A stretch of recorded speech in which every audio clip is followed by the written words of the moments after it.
Welcome to শ্রাবণস kitchen. আমার রান্নাঘরে সকলকে স্বাগত জানাই। আজকে একটা দারুণ স্বাদের ছোলার ডালের রেসিপি দেখাতে এসেছি। এটা একবার বানিয়ে খেলে বারবার বানিয়ে খেতে ইচ্ছে করবে। এই ছোলার ডালের জন্য আমি আগে থেকে ছোলার ডালকে ভিজিয়ে রেখে দিয়েছি, ভালো করে ধুয়ে নিয়ে ভিজিয়ে রেখেছি। এখন আমি ডুমো ডুমো করে আলু আর গাজর কেটে নিয়েছিলাম, সেটা ধুয়ে পরিষ্কার করে নিয়ে তারপর সেটা আমি তেলে কড়াইতে কিছুটা সাঁতলে নিচ্ছি, কিছুটা ভেজে নিচ্ছি। এবার এখানে আমি পনির টুকরো করে নিয়েছি, ছোট ছোট টুকরো করে নিয়েছি, আলুর মতোই। আদা কুড়িয়ে নিয়েছি। আর ভেজানো ছোলার ডালটা একটু নুন, হলুদ, তেজপাতা দিয়ে আমি স্টিম করে নিয়েছি। এমনভাবে করেছি দেখুন, যাতে ছোলার ডালটা গলে যায়নি কিন্তু সেদ্ধ হয়ে গেছে, দানাটা দেখা যাচ্ছে। এবার ভেজে রাখা আলু আর গাজরের টুকরোগুলোকে তুলে নিলাম, অল্প কিছুটা ভেজে নিয়ে, পুরো ভাজা নয়, তুলে নিয়ে রেখে দিলাম। এবার তারপরে আমি পনিরটা ভাজতে বসালাম। পনির ভাজার পরে যে তেলটা আমার মনে হলো এক্সট্রা, সেটা তুলে নিলাম। দেখুন, অল্প পরিমাণে তেল রেখে বাকি তেলটা তুলে আমি একটা বাটিতে রেখে দিলাম। এবার আমি কিছু কিশমিশ নিয়েছি, আর নিয়েছি গোটা জিরে, শুকনো লঙ্কা আর একটু তেজপাতা। ফোড়নে দিয়ে দিলাম, অল্প তেলের মধ্যে ফোড়নে দিয়ে দিলাম, কারণ অতিরিক্ত তেলের এখানে প্রয়োজনই নেই। তারপরে দিয়ে দিলাম একটু হিং ফোড়ন।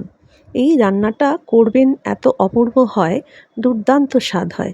এবার আদা কোড়ানোগুলো দিয়ে দিলাম, তারপরে দিয়ে দিলাম ওই কিশমিশগুলো একটু বেছে নেবেন, ভালো করে দেখে নেবেন, আর কাটি কুটি থাকলে একটু বেছে নেবেন। এবারে কিশমিশটা হালকা আঁচে নাড়লাম, সব ফোড়নগুলোকেই হালকা আঁচে নাড়লাম, নাহলে পুড়ে যাবে, বিস্বাদ হয়ে যাবে। এবার তারপরে একটু সামান্য জল দিতে হয়, ওই ডালের ওপরকার জলটাই আমি একটু দিয়ে দিলাম, যাতে পুড়ে না যায়। এবার ভেজে রাখা সমস্ত যা যা জিনিসগুলো ছিল সমস্ত ওর মধ্যে দিয়ে একটু নাড়াচাড়া করে আর ওপর থেকে সেদ্ধ করে রাখা ছোলার ডালটা দিয়ে দিলাম। ব্যাস, মোটামুটি আপনাদের ধরুন রান্না এখানের মেন কাজ হয়ে গেল। খুব সহজে খুব সুন্দর করে করে নেওয়া যায়। আজকে যেমন হচ্ছে শুক্লাপক্ষের ষষ্ঠী তিথি, চৈত্র মাসের, আর এই অশোক ষষ্ঠীও আছে। এইসব পুজোর দিনগুলোতেও আপনারা এরকম ছোলার ডাল বানিয়ে নিতে পারেন, বা কোনো ভোগের থালিতেও এরকম ছোলার ডাল বানিয়ে দিতে পারেন, অপূর্ব খেতে লাগবে। এবার আমি দিয়ে দিলাম ঘরে তৈরি করা ভাজা জিরের গুঁড়ো, আর একটুখানি দিলাম কাশ্মীরি লঙ্কার গুঁড়ো, একটু রং হওয়ার জন্য। এটা আপনারা স্কিপ করতে পারেন, না দিতেও পারেন। যদি কেউ কাঁচা লঙ্কার স্বাদ ভালোবাসেন বা ঝালের স্বাদ ভালোবাসেন, তাহলে এখানে একটু লঙ্কা চিড়ে দিয়ে দেবেন, কিন্তু ঠাকুরের প্রসাদের থালিতে কিন্তু লঙ্কা দেবেন না। এবার আমি দিয়ে দিলাম চিনি।